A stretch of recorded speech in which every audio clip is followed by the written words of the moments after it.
गर्मी इतनी बढ़ चुकी है कि एक आदमी ने 20-22 पंखे लगा रखे हैं, लेकिन फिर भी चैन नहीं मिल रहा।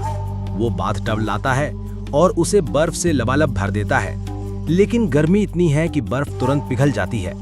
तभी उसका कबूतर एक बड़ा फ्रिज लेकर आता है और आदमी को अंदर बैठा देता है। थोड़ी राहत मिलती है, लेकिन तभी फ्रिज भी बंद हो जाता है। आदमी बेहाल हो जाता है। तभी अचानक आकाश से हनुमान जी प्रकट होते हैं, अपनी पूंछ से हवा करते हैं और शीतल बूंदें बरसाने लगते हैं। आदमी चैन की नींद सो जाता है, लेकिन कबूतर रोने लगता है क्योंकि किसी ने जय श्री राम नहीं बोला।